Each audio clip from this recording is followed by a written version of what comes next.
Welcome again. It's our first video for class 6 student. In this video, basically we discussed about matter and its nature. So at first, what is matter? So matter is everything which have mass and volume, or we can say that matter is everything which we can feel, we can taste, we can smell. So everything is termed as matter. So matter it means कि वो mass consisting होगा and volume consisting होगा. Mass it means amount of matter present in a body. So यहाँ पे हम लोगों को थोड़ा सा ध्यान ये रखना है कि there is a difference between mass and volume, weight. So mass it means amount of matter present in a body and weight it means force applied by a body towards the center of the earth. तो यहाँ पे matter मास आप उसको बोलते हो जो कि amount of matter उस बॉडी में अगर अवेलेबल है.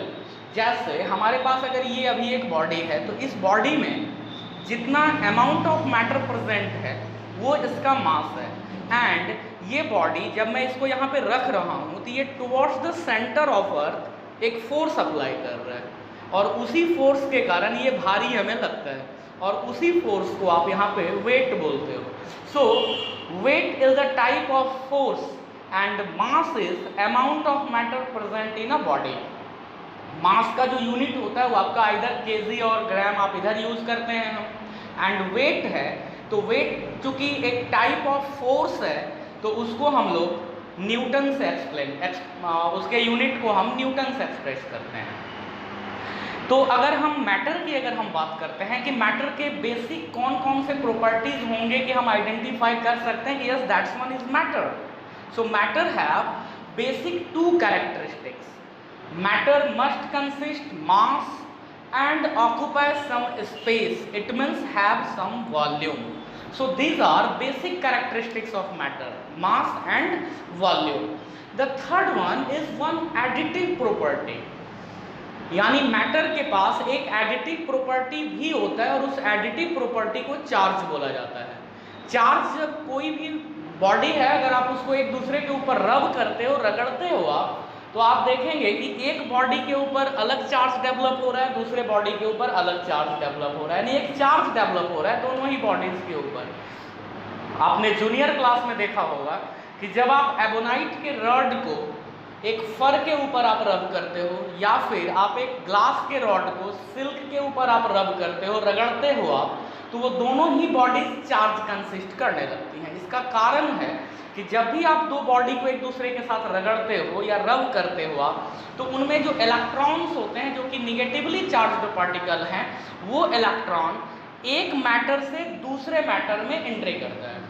तो जब वो इलेक्ट्रॉन जिस मैटर से बाहर आता है यानी एग्जिट करता है जिस मैटर से, उस मैटर पे पॉजिटिव चार्ज डेवलप होता है और वो इलेक्ट्रॉन जिस मैटर के अंदर जाता है उस मैटर में निगेटिव चार्ज डेवलप होता है. यानी एक बॉडी एक मैटर की अगर हम बात करें तो मैटर के मास एंड वॉल्यूम जो दो बेसिक प्रॉपर्टी हैं इनके साथ एक एडिटिव प्रॉपर्टी भी होता है जिसको कि हम चार्ज बोलते हैं. So charge is one another additive property of matter. तो हमारे पास अब एक मैटर के बेसिकली तीन कैरेक्टरिस्टिक्स, तीन प्रॉपर्टीज होंगे. कोई भी बॉडी जो कि मास कंसिस्टिंग होगा, जो स्पेस ऑक्युपाइंग होगा और वो अगर चार्ज होल्ड कर सकता है. Charge is basically additive property, ये बाद में जोड़ा गया है. सो बेसिक प्रॉपर्टी यहाँ पे मास एंड वॉल्यूम होगा. हम जब भी बात करते हैं मैटर की तो बेसिकली हम यूनिवर्स के बारे में बात करते हैं. यूनिवर्स यानी हमारा ब्रह्मांड. So our universe is basically consist two things. These are matter and energy. So अभी हम लोगों ने देखा कि matters are those things which have mass and volume or anything which we can taste, we can smell, we can view, देख सकते हो. So all things are termed as matter.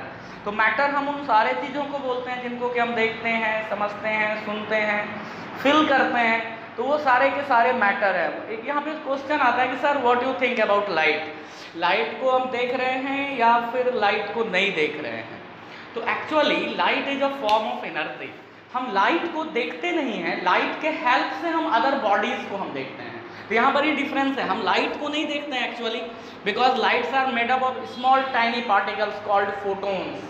तो लाइट एक स्मॉल टाइनी पार्टिकल्स से बनी होती हैं जिनको कि आप फोटोन्स बोलते हैं, और फोटोन्स को हम देखते नहीं हैं, बट फोटोन्स अदर बॉडीज के देखने के सेंसेशन को हमारे रेटिना के ऊपर फॉर्म करता है। यानी लाइट इटसेल्फ विजिबल नहीं होता है, लाइट के कारण अदर बॉडीज विजिबल होती हैं। So light is not a part of matter, it is a part of energy.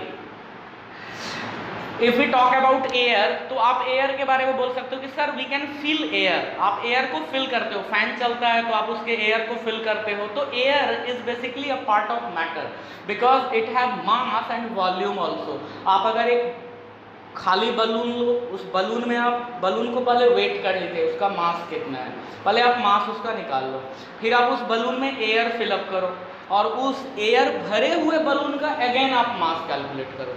आप देखोगे कि जो एयर भरा हुआ बलून है उसका मास ज़्यादा होता है। तो मास जब उसका ज़्यादा है तो वैसे केस में इसका मतलब हुआ कि एयर मास कंसिस्टिंग बॉडी है।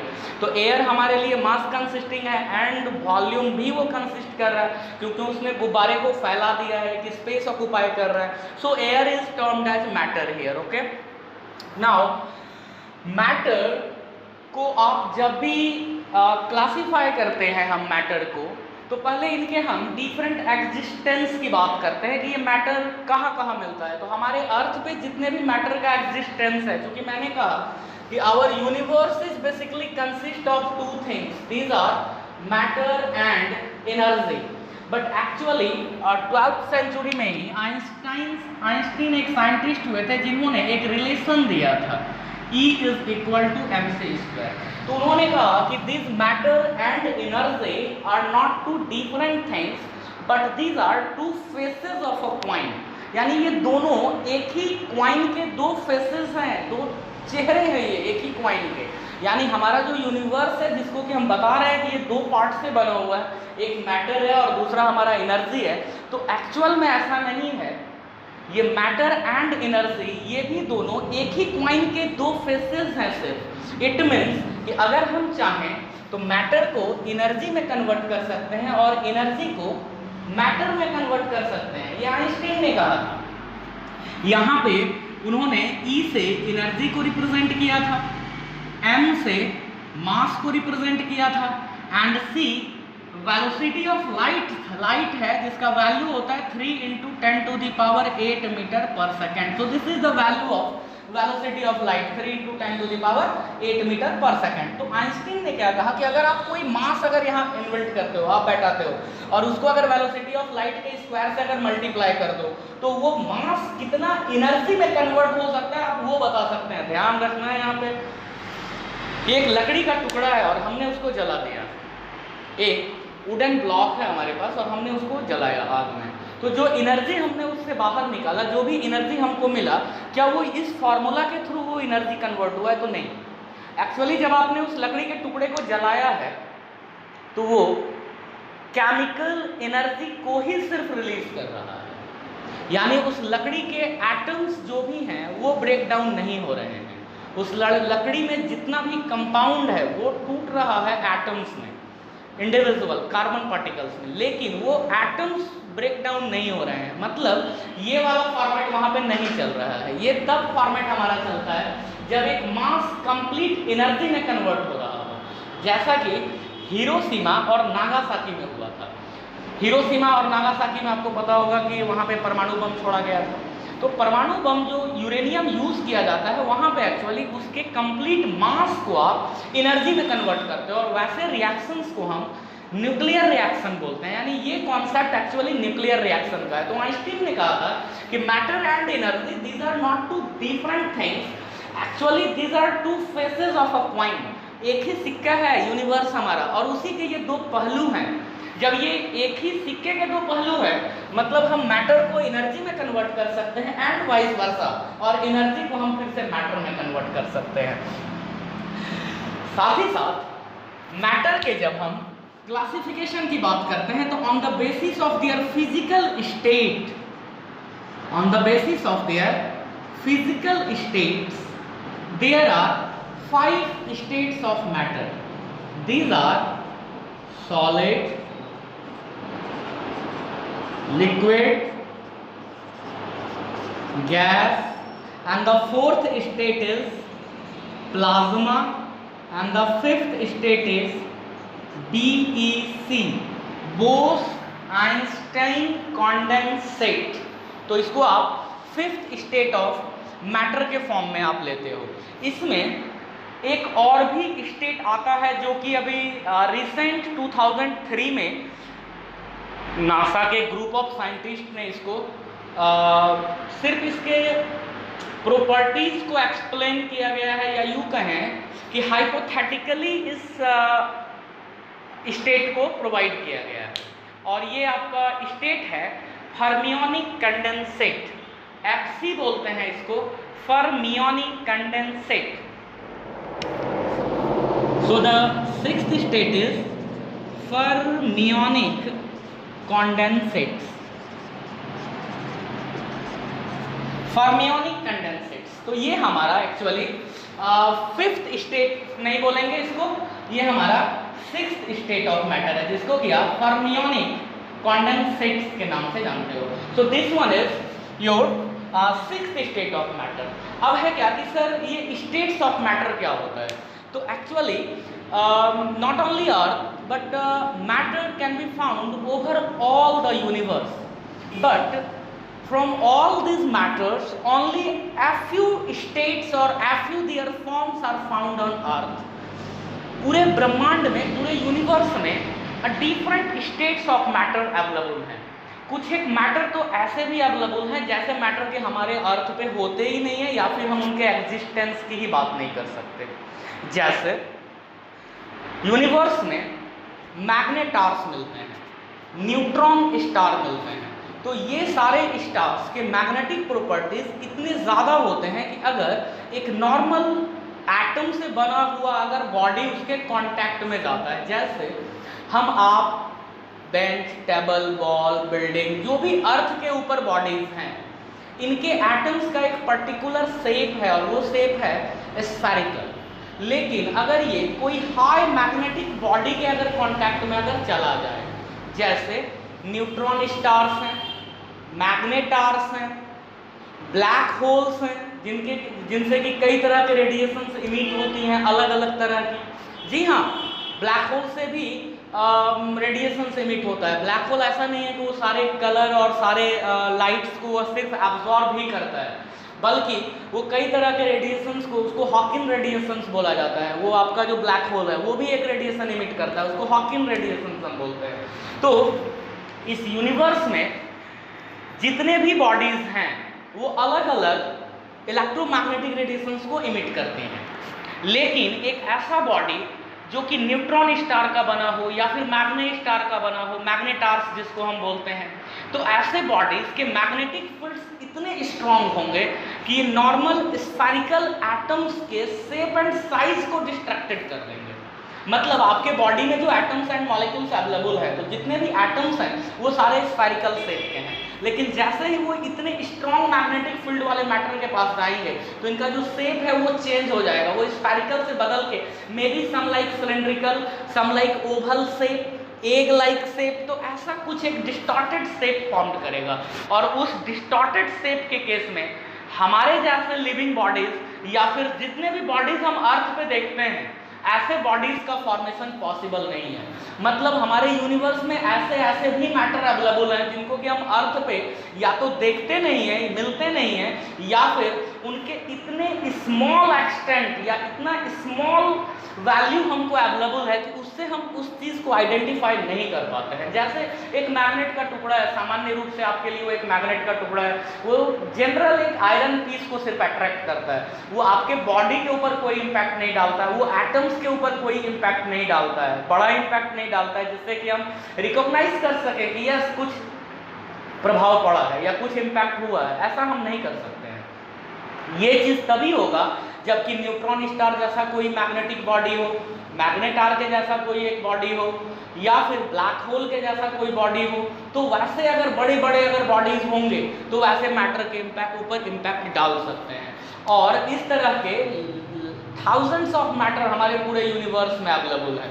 लेकिन जब हम उनके स्टेट्स की बात करते हैं तो बेसिकली हम अर्थ पे मिलने वाले बेसिक स्टेट्स की बात करते हैं। तो यहाँ पर जो सबसे पहला स्टेट हमको मिलता है वो है हमारा solid state. All of you know about solid, आपने देखा भी होगा सॉलिड कैसा होता है, जैसे कि जो अपने शेप एंड साइज को अपने आप नहीं बदलता हो, जो अपने शेप एंड साइज को अपने आप नहीं बदलता हो, उसको शेप एंड साइज बदलने के लिए कुछ अमाउंट ऑफ फोर्स आपको अप्लाई करना पड़ेगा। जब तक आप उस अमाउंट ऑफ फोर्स आप अप्लाई नहीं करेंगे वो बॉडी अपने शेप एंड साइज को चेंज नहीं कर सकता है। उसका वॉल्यूम कांस्टेंट होगा और उसका मास कांस्टेंट होगा। जैसे हमारे पास एक अगर वुडन ब्लॉक है और उस ब्लॉक का अगर मैंने मास मेजर किया है समथिंग लाइक 1 kg, तो आप अगर उसको कहीं भी ले जाके मेजर करोगे तो वो 1 kg ही होगा। आप अगर उसी बॉडी के वॉल्यूम की अगर हम बात करें, सपोज अगर वो 100 सेंटीमीटर क्यूब वॉल्यूम अगर ऑक्यूपाई कर रहा है स्पेस में, तो वो 100 सेंटीमीटर क्यूब ही कहीं भी रखेंगे तो वो उतना ही वॉल्यूम ऑक्यूपाई करेगा। सो ऑल बॉडीज और all matter which have fixed mass and fixed volume are termed as solid, and solid cannot change their shape and size without applying an unbalanced force।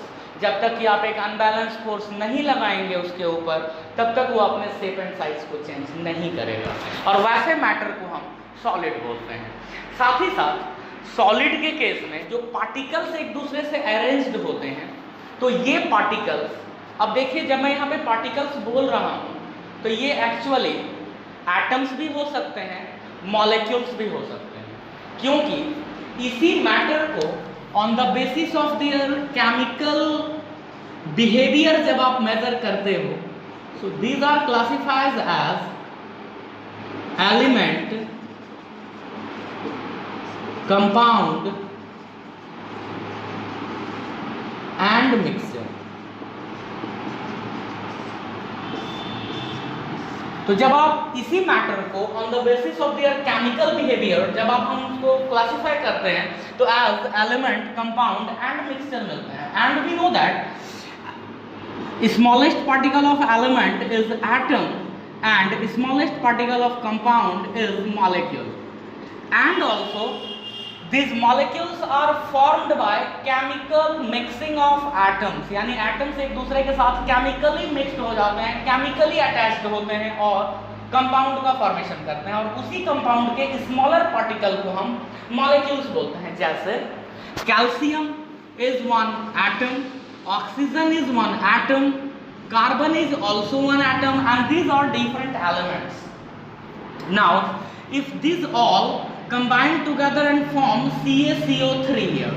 So CaCO3 is one compound and CaCO3 is basically one molecule in which one atom of calcium, one atom of carbon and 3 atoms of oxygen are involved. तो जब भी हम matter बोलते हैं तो matter के जब हम पार्टिकल्स की बात बोलते हैं तो या तो वो एटम्स होंगे या फिर वो मॉलिक्यूल्स होंगे। तो जो भी सॉलिड के जो पार्टिकल्स होते हैं जिनको कि हम या तो एटम बोलेंगे या फिर मॉलिक्यूल्स, अगर वो एलिमेंट है तो एटम्स होंगे और अगर वो कंपाउंड है तो वैसे केस में वो मॉलिक्यूल्स होंगे। और मिक्सचर तो बेसिकली इन्हीं दोनों को किसी भी रेशियो में आप मिला दो तो मिक्सचर बन जाएगा। लेकिन वो मिक्सचर बनने का कंडीशन है कि जिनको आप मिक्स्ड कर रहे हो उनके बीच कोई केमिकल बॉन्डिंग फॉर्म्ड नहीं होना चाहिए।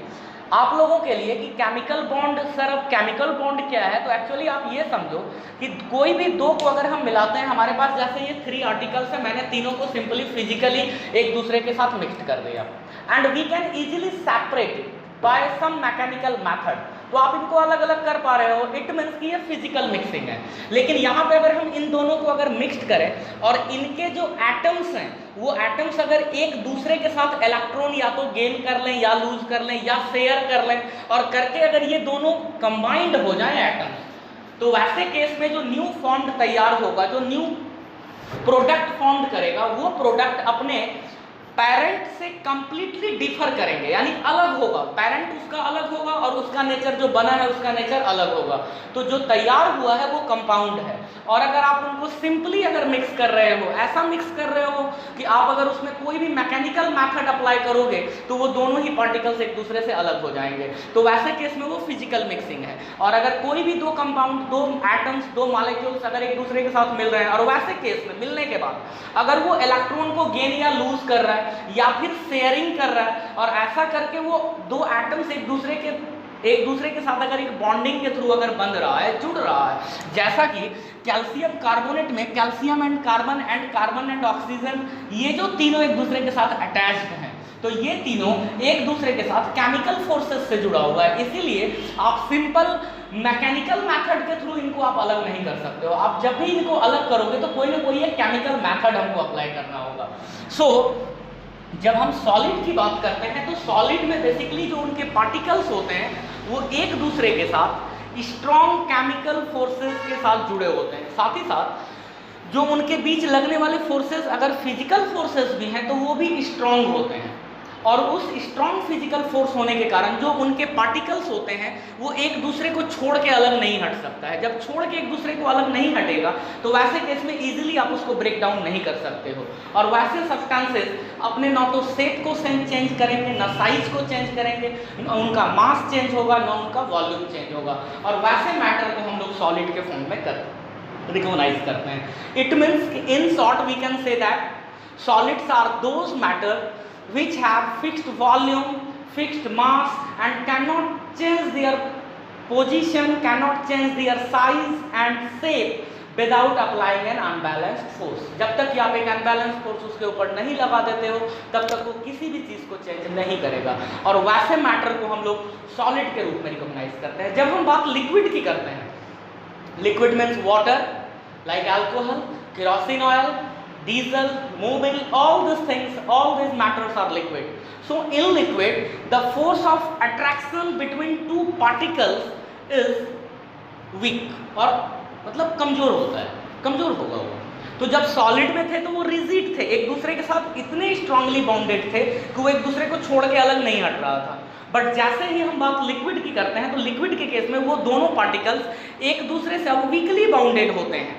इट मीन्स वो बाउंडेड तो है, छोड़ के अलग नहीं हो सकता है, बट वीकली बाउंडेड है, वो रिजिड पोजीशन को एक्वायर नहीं करेगा, वो एक दूसरे के ऊपर स्लिप करेगा। ये कारण है कि अगर हम यहाँ पे थोड़ा सा भी अगर पानी गिरा दें तो वो वाटर फ्लो करना शुरू करता है, क्योंकि उनके जो पार्टिकल्स हैं वो पार्टिकल्स एक दूसरे के साथ जुड़े हुए तो हैं लेकिन वीकली बाउंडेड हैं, जिसके कारण वो एक दूसरे के ऊपर स्लिप कर सकते हैं, फ्लो कर सकते हैं वो, और वैसे मैटर को हम लिक्विड बोलते हैं। So liquids are those matter which have fixed mass और constant mass but their shape and volume is not fixed. तो यहाँ पर इसका शेप आपका फिक्स नहीं होता है, वॉल्यूम फिक्स होता है, सॉरी वॉल्यूम फिक्स होगा, मास भी फिक्स होगा, बट उसका शेप फिक्स नहीं होगा। आप जैसे कंटेनर में आप उसको डालोगे वो वैसा ही शेप एक्वायर कर लेगा। कारण क्या है, उनके जो पार्टिकल्स हैं वो एक दूसरे के साथ वीकली बाउंडेड है, कमजोर बॉन्ड से जुड़ा हुआ है, तो एक दूसरे के ऊपर स्लिप कर सकता है, एक दूसरे के ऊपर स्लिप करते हुए एक जगह से दूसरे जगह वो चला जाएगा, लेकिन वो पार्टिकल्स एक दूसरे को छोड़ के अलग नहीं होते हैं, इसीलिए वो लिक्विड स्टेट को एग्जिस्ट करता है। आप अगर रूम में अगर पानी गिरा दो तो वो वाटर तुरंत पूरे रूम में ऊपर नहीं फैल सकता, वो सिर्फ सरफेस के ऊपर फ्लो करेगा। सरफेस के ऊपर फ्लो करने का क्या कारण है कि जब वो सरफेस के ऊपर फ्लो करता है तो उस लिक्विड के सारे पार्टिकल्स एक दूसरे के ऊपर स्लिप कर रहे होते हैं, वो एक दूसरे को छोड़ के अलग नहीं हो रहा है। वो एक दूसरे को अगर छोड़ के अलग होगा तो वैसे केस में new state of matter formed होगा, जिसको कि हम वेपर स्टेट बोलते हैं या फिर गैसियस स्टेट बोलते हैं। So the third one is your gaseous state. तो गैसियस स्टेट में क्या होता है कि पार्टिकल्स एक दूसरे से दूर होते हैं, एक दूसरे के बीच लगने वाले फोर्स ऑफ अट्रैक्शन का वैल्यू नेग्लिजिबल होता है। यहाँ पे सॉलिड, लिक्विड और गैस, इन तीनों में जो बेसिक पैरामीटर काम करता है हमारा, वो बेसिक दो पैरामीटर्स यहाँ पे वर्क करते हैं, और ये पैरामीटर्स हैं inter particle force, inter particle force and inter particle space और गैपिंग। सो ये दो पैरामीटर्स हैं जो बेसिकली इन तीन नेचुरल स्टेट्स को एक्सप्लेन करते हैं। ध्यान रखिएगा, मैं यहां बोल रहा हूं नेचुरल स्टेट्स, क्योंकि ये तीन हमारे नेचुरल स्टेट में आते हैं। चौथा plasma, this one also one natural state, but इसको हमने बहुत बाद में जाकर के डिस्कवर किया था, 1920 के आसपास में। 1910 में इसको सबसे पहले यूज किया गया था एंड 1920 में इसको डिफाइन किया गया था सबसे पहले। तो ये जो चार हैं हमारे प्लाज्मा तक, ये हमारा नेचुरल स्टेट होता है। लेकिन इसके बाद वाले जो दो स्टेट्स होते हैं, जिनको कि मैंने कहा बोस आइंस्टीन कंडेंसेट यानी BEC and fermionic condensate, so this two are not natural state, these are prepared in laboratory, इनको लैब में प्रिपेयर्ड किया जाता है। लेकिन हम अर्थ पे हैं इसलिए बोल रहे हैं कि ये हमारे लिए नेचुरल स्टेट नहीं है, क्योंकि हमारे अर्थ पे इनका एग्जिस्टेंस नहीं है बाकी दोनों का। लेकिन पूरे ब्रह्मांड में इनका एग्जिस्टेंस नहीं होगा ऐसा कोई जरूरी नहीं है। ब्रह्मांड में कई ऐसे प्लेसेस हमको मिलेंगे जहां पर कि बीईसी भी मिल सकता है और फर्मियोनिक कंडेंसेट यानी एफसी भी हमको मिल सकता है, जो हमारा fifth and sixth state of matter के रूप में माना जाता है। आपका जो एफसी है वो बाद में जाकर के नासा वालों ने 2003 में ग्रुप ऑफ साइंटिस्ट ने इसको स्टैब्लिश किया है, एफसी के बारे में, फर्मियोनिक कंडेंसेट के बारे में। मैं इनके बारे में भी डिस्कस करूंगा। तो सबसे पहले हम बात कर रहे थे अभी सॉलिड, लिक्विड एंड गैस की। तो जहां पे कि सॉलिड के जो पार्टिकल्स होते हैं वो एक दूसरे के साथ स्ट्रॉन्ग इंटर पार्टिकल फोर्सेस से जुड़े होते हैं। अब कहोगे कि सर अगर मैटर है तो वो एलिमेंट भी हो सकता है और कंपाउंड भी हो सकता है। अगर वो मैटर है तो वो एलिमेंट भी हो सकता है और कंपाउंड भी हो सकता है। तो अगर वो एलिमेंट है तो इंटर एटॉमिक फोर्सेस एक्ट करेंगे, और अगर वो कंपाउंड है तो इंटर मॉलिक्यूलर फोर्सेस वहां एक्ट करेंगे। इसीलिए हमने कंबाइंडली इनका नाम लिख दिया है inter particle forces. So force of attraction between two particles in a matter is known as interparticle force, and space or gapping between two particles in a matter is known as interparticle space। तो जो solid होता है हमारा, उस solid में इंटरपार्टिकल forces बहुत ज्यादा होती हैं और इंटरपार्टिकल स्पेस बहुत कम होता है। तो जब दो पार्टिकल के बीच का गैपिंग अगर कम होगा तो इनके बीच लगने वाले अट्रैक्शन फोर्सेस ज्यादा होंगे, और अगर ये दो पार्टिकल्स एक दूसरे से अगर दूर होंगे तो वैसे केस में इनके बीच लगने वाला इंटर पार्टिकल फोर्स वीक होगा। तो सॉलिड में इंटर पार्टिकल फोर्सेस स्ट्रांग होती हैं और स्पेस बहुत ही कम होता है। हम कह सकते हैं कि सर नेग्लिजिबल होता है, यानी दो पार्टिकल के बीच बहुत कम दूरी है, बहुत कम गैपिंग है, तो वो दोनों पार्टिकल एक दूसरे को बहुत कस के होल्ड किए हुए रहेगा, और वैसे केस में वो फिक्स्ड शेप देगा, फिक्स्ड मास वॉल्यूम सब कुछ फिक्स्ड देगा। और ये कारण है कि सॉलिड के केस में हम लोगों को जो shape and size and volume and mass होते हैं ये सारे कांस्टेंट मिलते हैं। वहीं पे जब हम लिक्विड की बात करते हैं तो लिक्विड में inter particle forces are little bit less because inter particle space becomes larger, क्योंकि लिक्विड होने के बाद इंटर पार्टिकल स्पेस थोड़ा सा ज़्यादा हो जाता है। तो जैसे ही ये इंटर पार्टिकल स्पेस थोड़ा सा ज़्यादा हुआ तो इनके बीच लगने वाला फोर्स ऑफ अट्रैक्शन जो है वो कम हो जाएगा, और जैसे ही फोर्स ऑफ अट्रैक्शन कम होगा वो दोनों पार्टिकल्स या तो एटम्स होंगी या मॉलिक्यूल्स होंगी, तो वो दोनों एक दूसरे के ऊपर स्लिप कर सकता है, एक दूसरे के ऊपर चल सकता है वो, और इस स्लिप करने के कारण, चलने के कारण फ्लूइड के अंदर फ्लो करने की प्रॉपर्टी आती है। इसीलिए सारे के सारे जितने भी फ्लूइड होते हैं वो फ्लो करते हैं, वो बह सकता है। इसका कारण क्या है कि उनके पार्टिकल्स के बीच का गैपिंग थोड़ा ज़्यादा है। जब आप गैस में आते हो तो यहाँ पे पार्टिकल्स के बीच का गैपिंग बहुत ज़्यादा हो जाता है, एक दूसरे से इतने दूर होते हैं दोनों पार्टिकल्स कि उनके बीच लगने वाला फोर्स ऑफ अट्रैक्शन नेग्लिजिबल होता है। तो इस नेग्लिजिबल फोर्स ऑफ अट्रैक्शन के कारण गैस के पार्टिकल्स पूरे सिस्टम में फैल जाते हैं, स्प्रेड कर जाते हैं। आपने देखा होगा आपके घर में जब खाना बनता है किचन में, और आप दूर किसी कमरे में भी अगर बैठे हो तो उसका स्मेल आपको पता चल जाता है। कोई गंदा चीज़ अगर कहीं भी अगर हमारे पैर में लगता हो और या कहीं भी अगर दूर भी अगर है तो उसका स्मेल हमको पता चलता है। कारण है कि वो स्मेल भी हमारा मैटर है, क्योंकि वो स्मेल जो बाहर आ रहा है वो किसी न किसी केमिकल कंपाउंड के कारण आ रहा है, और जिस केमिकल कंपाउंड के कारण आ रहा है उसका एक मॉलिक्यूल होगा, और वो मॉलिक्यूल चूंकि गैसियस फॉर्म में कन्वर्ट हो चुका है इसीलिए वो हम तक बहुत जल्दी पहुंच रहा है, क्योंकि उसमें उस पार्टिकल का काइनेटिक एनर्जी ज़्यादा होगा। जब आपका घर में बना हुआ खाना गर्म है तो उसका सुगंध पूरे रूम में, पूरे बिल्डिंग में फैल सकता है, लेकिन वही अगर ठंडा खाना है तो उसका स्मेल हमारे पूरे घर में नहीं जा सकता है, क्योंकि जो हमारा फूड प्रोडक्ट है वो जब तक गर्म रहेगा तो उनके पार्टिकल्स का काइनेटिक एनर्जी ज़्यादा होगा, और वैसे केस में वो लॉन्ग डिस्टेंस ट्रैवल करेंगे क्योंकि उनका काइनेटिक एनर्जी ज़्यादा है, और वही वो स्मेल का सेंसेशन आपको प्रोवाइड करते हैं। इसीलिए गर्म खाने की खुशबू तुरंत पूरे रूम में या पूरे बिल्डिंग में फैल जाती है, जबकि ठंडे खाने की खुशबू स्प्रेड नहीं करता है, क्योंकि उनके पार्टिकल्स उस फूड के साथ चिपका हुआ रहता है, लगा हुआ रहता है, वो उसको छोड़ के बाहर नहीं निकलता है। लेकिन जैसे ही आप ऐसे फूड प्रोडक्ट्स की बात करें जो एकदम जस्ट अभी प्रिपेयर्ड, जस्ट अभी बना हुआ है, गर्म है, तो उससे आप देखेंगे कि बहुत सारा स्मोक निकल रहा है, वेपर्स निकल रहे हैं, तो उनके साथ साथ वो स्मेल वाले पार्टिकल्स भी बाहर निकलते हैं, जो कि हमको फील देते हैं कि नहीं फूड शायद तैयार है, खाना बना हुआ है। जब हम चौथे स्टेट की बात करते हैं प्लाज्मा, तो एक्चुअली होता क्या है कि जब आप सॉलिड को आप हीट करते हो, डेल्टा साइन है, त्रिभुज छोटा सा एक ट्रायंगल दिखा दो, बगल में एक छोटा सा एक ट्रायंगल दिखा के बगल में प्लस का साइन दिखा दीजिए, इसका मतलब होता है कि आप गर्म कर रहे हो उस चीज को। तो जैसे ही आप सॉलिड को आप हीट करते हो तो इनके बीच पार्टिकल्स के बीच का गैपिंग अब बढ़ने लगता है, क्योंकि जब आप उस सॉलिड को गर्म करते हो तो उनके पार्टिकल्स वाइब्रेट करना शुरू करते हैं, और उस वाइब्रेशनल मोशन के कारण उन पार्टिकल्स के बीच का जो गैपिंग है वो थोड़ा सा ज़्यादा हो जाता है, और फोर्स ऑफ अट्रैक्शन का वैल्यू थोड़ा कम हो जाता है, जिसके कारण वही सॉलिड सब्सटेंस लिक्विड में कन्वर्ट हो जाता है। और जब आप उसी लिक्विड को फिर से थोड़ा गर्म कर देते हो तो फिर से जो इंटर पार्टिकल फोर्सेस होती हैं ये थोड़ी वीक हो जाती हैं और इंटर पार्टिकल स्पेस का वैल्यू ज़्यादा हो जाता है। वैसे केस में वो प्लाज्मा गैसियस स्टेट में कन्वर्ट हो जाती हैं।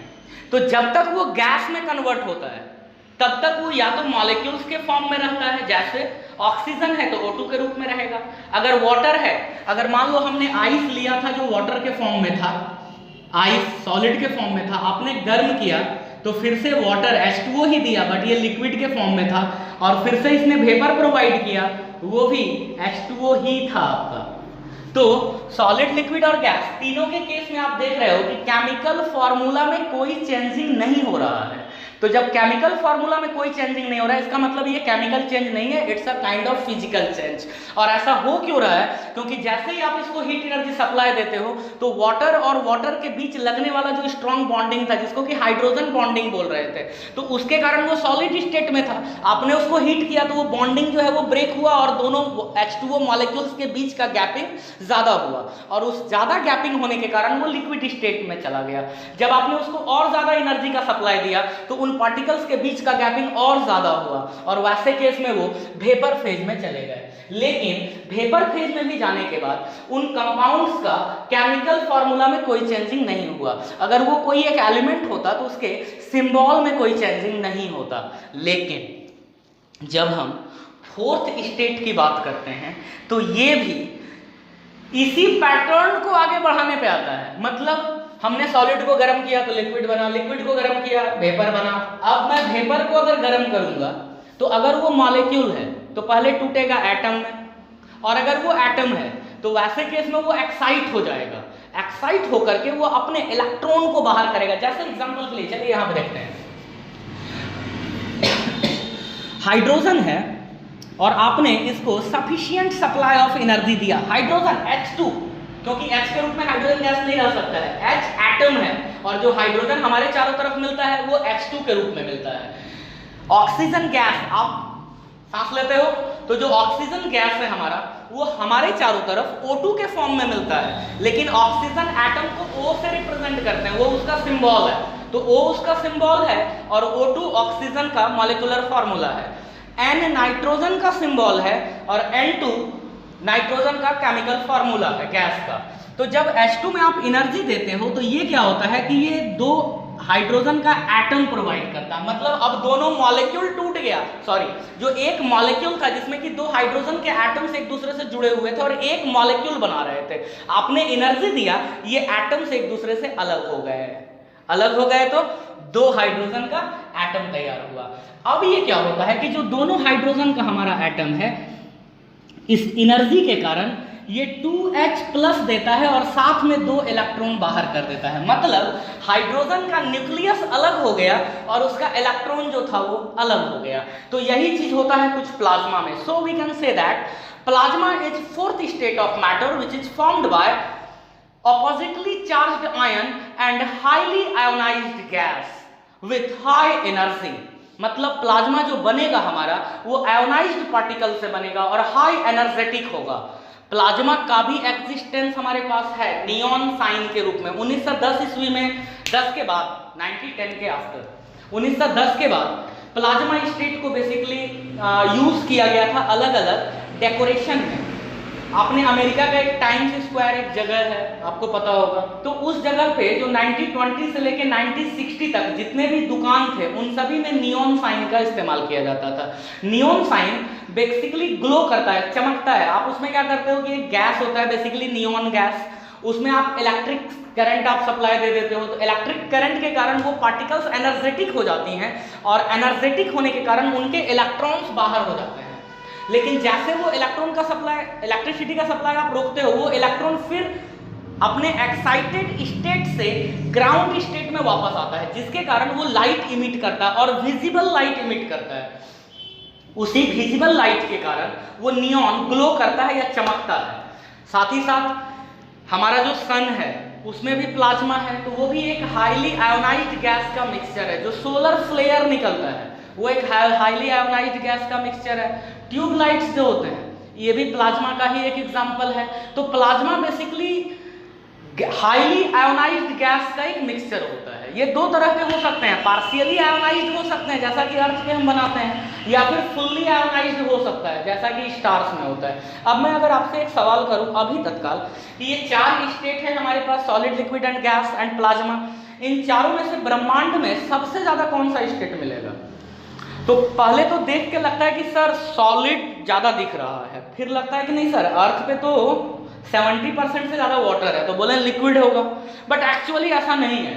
हम जब पूरे यूनिवर्स की जब हम बात करते हैं तो प्लाज्मा स्टेट सबसे ज्यादा है, क्योंकि जितने भी स्टार्स हैं, जितने भी मैग्नेटार्स हैं, डिफरेंट टाइप्स ऑफ बॉडीज हैं जो कि ग्लो कर रही हैं आपके यूनिवर्स में, चाहे वो पल्सर स्टार हो, न्यूट्रॉन स्टार हो या किसी भी तरह का कोई स्टार हो, उन सभी के मैक्सिमम परसेंटेज प्लाज्मा के बने होते हैं, क्योंकि उनका टेम्परेचर वहां पे उतना ज्यादा होता है कि एक एटम अपने बेसिक फॉर्मेट जिसमें कि हमारे एटमॉस्फेयर में रह लेता है वहां नहीं रह सकेगा। तो उस टेम्परेचर रेंज पे वो मॉलिक्यूल टूट के पहले एटम देता है और वो एटम आयोनाइज हो जाता है लाइक दिस। तो इस तरह से वो एटम आयोनाइज्ड होकर के एक new state of matter form करता है जिसको कि हम प्लाज्मा स्टेट बोलते हैं। बट प्लाज्मा को भी नेचुरल स्टेट माना गया है, कारण है कि ब्रह्मांड में हमारा प्लाज्मा सबसे ज्यादा अमाउंट में मिलता है। अगला है हमारा Bose Einstein condensate which is known as fifth state of matter. Basically it is formed by cooling rubidium at approximate zero value और जीरो केल्विन टेम्परेचर। आप इसको सॉरी यहाँ पे जीरो केल्विन नहीं होता है, यहाँ पे हम एब्सोल्यूट जीरो पे इसको ठंडा करते हैं रुबिडियम के वेपर को। यहाँ पे होता क्या है कि रुबिडियम का वेपर जब आप एब्सोल्यूट जीरो पे जब आप उसको ठंडा करते हो तो एटम्स में क्या होते हैं कि इलेक्ट्रॉन्स बाहर रिवॉल्व कर रहे होते हैं और न्यूक्लियस सेंटर में होता है।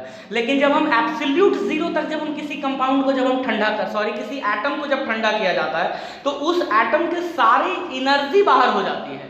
अब वो एटम में किसी भी तरह का कोई मूवमेंट नहीं होगा, जिसके कारण क्या होता है कि रुबिडियम के कई एटम्स मिलकर एक सुपर एटम का फॉर्मेशन करती हैं। और ऐसे सुपर एटम्स उस बेसिक एलिमेंट की तरह बिहेव नहीं करता है जिससे कि वो बना हुआ है। जैसे रुबिडियम का अगर बीईसी हम बनाएंगे और हमने कुछ एक रुबिडियम के एटम्स हमने लिए हैं तो सारे एटम का अलग अलग अलग अलग उसका है, उसमें सारे एटम्स में अलग अलग इलेक्ट्रॉन रिवॉल्व कर रहे हैं, सारे एटम का अलग अलग न्यूक्लियस है।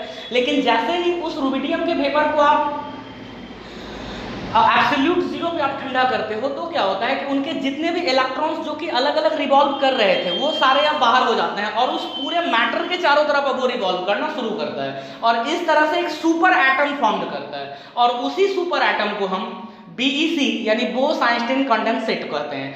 और आजकल इसका इस्तेमाल ब्लैक होल के प्रॉपर्टी को एक्सप्लेन करने के लिए किया जा रहा है। वहीं पे जो हमारा फर्मियोनिक कंडेंसेट जिसको कि हम 6th स्टेट ऑफ मैटर बोलते हैं, ये भी कुछ BEC के ही जैसा होता है। इसमें भी पोटासियम के 5 लाख एटम लिए जाते हैं, पोटासियम के 5 लाख एटम लिए जाते हैं एंड एब्सोल्यूट जीरो से मिलियंस ऑफ डिग्री नीचे ले जाके उसको ठंडा किया जाता है। वैसे केस में एक hypothetical state of matter formed होता है जिसको कि हम फर्मियोनिक कंडेंसेट बोलते हैं। अभी इसके प्रॉपर्टीज को वेल एक्सप्लेन नहीं किया गया है, अभी धीरे धीरे इस पे काम चल रहा है। जैसे जैसे लोगों को जानकारी होगी हम लोग फिर इसको डिस्कस करेंगे।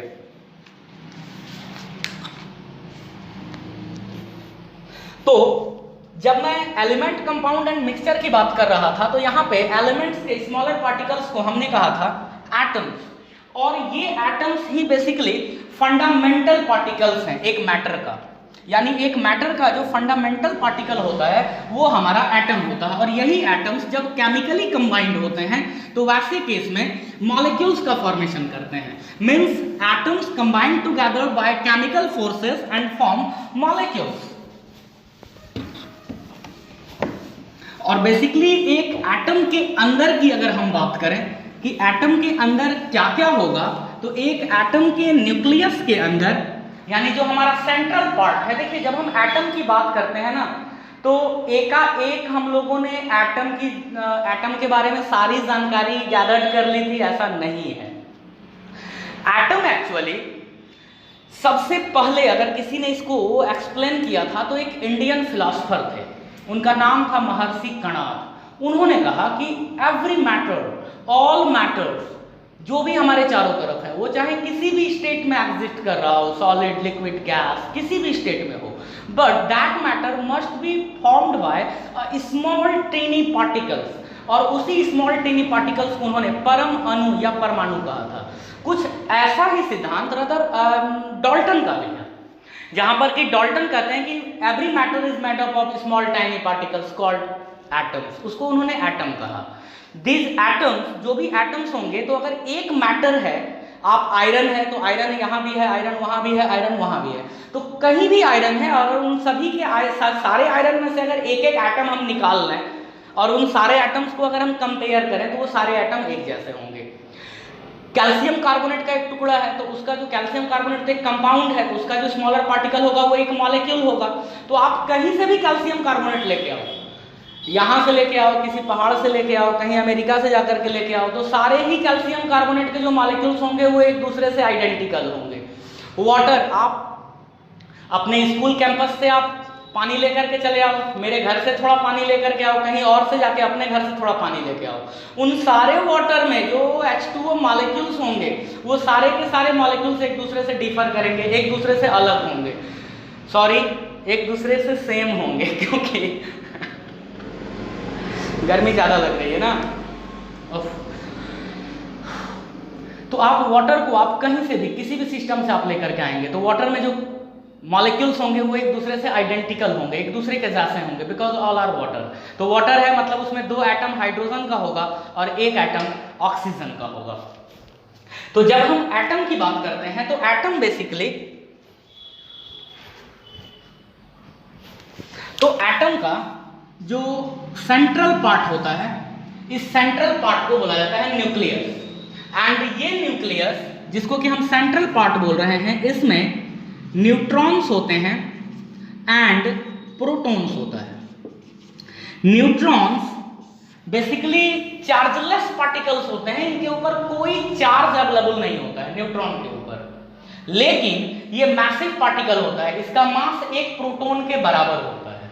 वहीं पे इलेक्ट्रॉन एक लेस मास वाला पार्टिकल है, जीरो मास तो नहीं बोलेंगे, बाद में आपको पता चल जाएगा कि उसका मास भी होगा।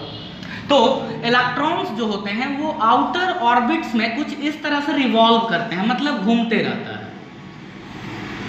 यानी इलेक्ट्रॉन्स इसमें रिवॉल्व करेंगे और न्यूक्लियस के अंदर जो हमारा प्रोटॉन और न्यूट्रॉन होगा वो स्ट्रॉन्ग न्यूक्लियर फोर्सेस के हेल्प से एक दूसरे को पकड़ के रखेगा न्यूक्लियस के अंदर। मतलब इस न्यूक्लियस के अंदर प्रोटॉन और न्यूट्रॉन एक दूसरे को पकड़ के रखे हुए हैं with the help of strong nuclear forces, पकड़ के रखे हुए हैं न्यूट्रॉन को भी और प्रोटॉन को भी। And electron revolve around the nucleus, और जो इलेक्ट्रॉन्स हैं वो इस न्यूक्लियस के चारों तरफ रिवॉल्व कर रहे हैं। कहेंगे सर कि सर यहाँ पे क्या होगा, ये सब गैपिंग बच गया है। तो एक्चुअली हमारा जो एटम होता है, तो एटम का जो मैक्सिमम इंटायर स्पेस होता है वो एम्प्टी होता है। आपको पता है कितना पार्ट एम्प्टी होता है? एक एटम का 99.99% पार्ट एम्प्टी होता है। यानी अगर एक एटम है हमारा, तो उस एटम का 99.99% पार्ट एम्प्टी है एंड ओनली 0.01% में हमारा न्यूक्लियस भी आ रहा है और सारे के सारे इलेक्ट्रॉन्स भी आ रहे हैं। So we can say that the maximum part of an atom is empty. यानी एक एटम का जो मैक्सिमम पार्ट होता है वो एम्प्टी स्पेस होता है, गैपिंग होता है। जैसा कि आपने सोलर सिस्टम अपना देखा होगा, सोलर सिस्टम में क्या होता है कि बीच में आपका सन है और उसके चारों तरफ प्लैनेट्स रिवॉल्व कर रही हैं, एंड जो सन का मास है वो सारे प्लैनेट्स जो 8 या 9 और जितने भी प्लैनेट्स आप मानते हो उन सारे प्लैनेट्स के मास जितना है, तो टोटल मास अगर मिला दें तो 99% से ज्यादा मास सिर्फ सन के पास है। 99% से ज्यादा मास सोलर सिस्टम का सिर्फ सन के पास है और 0.1% के ही आसपास में सारे प्लैनेट्स एंड अदर बॉडीज हैं जो सन के चारों तरफ रिवॉल्व कर रही हैं। कुछ यही कंडीशन हमारे एटम के साथ भी होता है। एक एटम का टोटल मास उस न्यूक्लियस में अवेलेबल है जिस न्यूक्लियस का साइज इस एटम के कंपैरिजन में नेग्लिजिबल है। अगर एक फुटबॉल का ग्राउंड हमारा एटम हो, फुटबॉल का ground, all of you know about football ground. So अगर फुटबॉल का ग्राउंड अगर हमारा एक एटम है, तो उस फुटबॉल ग्राउंड के बीच में अगर मैं एक कॉस्को का बॉल ले जाके रख दूं, तो जो वो कॉस्को का बॉल होगा वो हमारा न्यूक्लियस होगा। यानी वो कॉस्को का बॉल हमारा न्यूक्लियस है और वो फुटबॉल का ग्राउंड जो है वो हमारा एटम है। इसका मतलब ये हुआ कि एटम का जो साइज होगा वो तो बहुत बड़ा होता है, लेकिन न्यूक्लियस का साइज उस एटम के कंपैरिजन में नेग्लिजिबल होता है, बहुत छोटा होता है। वही चीज हमारे सोलर सिस्टम के भी साथ है। सोलर सिस्टम में भी जो हमारे सन का मास है वो सन का मास 99% से ज़्यादा मास वो कंसिस्ट कर रहा है। फिर भी अगर हम पूरे सोलर सिस्टम की बात करें तो उस पूरे सोलर सिस्टम के कंपैरिजन में हमारा जो सन का साइज है वो छोटा है। साथ ही साथ दो प्लैनेट्स के बीच की जो गैपिंग्स हैं, कुछ वही गैपिंग यहाँ दो इलेक्ट्रॉन्स के बीच में भी है।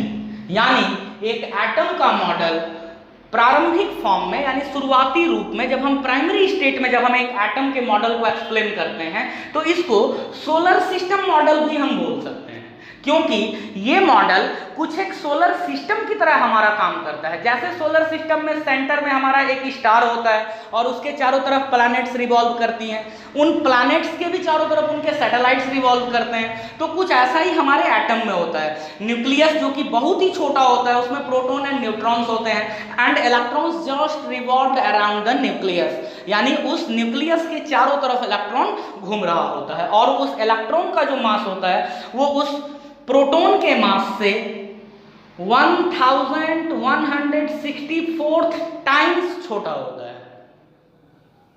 यानी हमारा इलेक्ट्रॉन एक लेस मास वाला पार्टिकल है, हम कह सकते हैं ऐसा।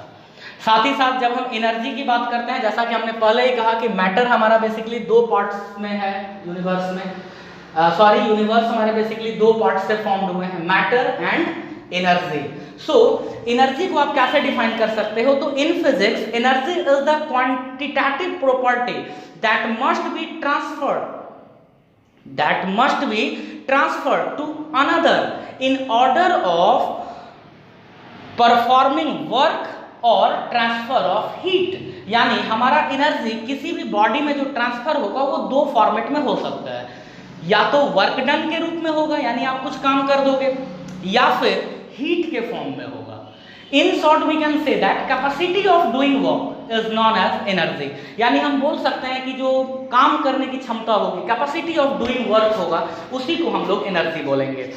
एनर्जी के बारे में बेसिकली आप फिजिक्स में स्टडी करते हो detail. There are several forms of energy like light energy, electrical energy, magnetic energy, kinetic energy, potential energy, heat energy. So there are several forms of energy and all forms of energy have capacity of doing work. अगर उसके पास capacity of doing work नहीं होता तो आप उसको energy के रूप में पॉइंट आउट नहीं करते, क्योंकि एनर्जी को ना तो मास होता है और ना ही वॉल्यूम होता है, वो सिर्फ उसके पास कैपेसिटी होती है कि वो किसी काम को कंप्लीट कैसे करा सकता है।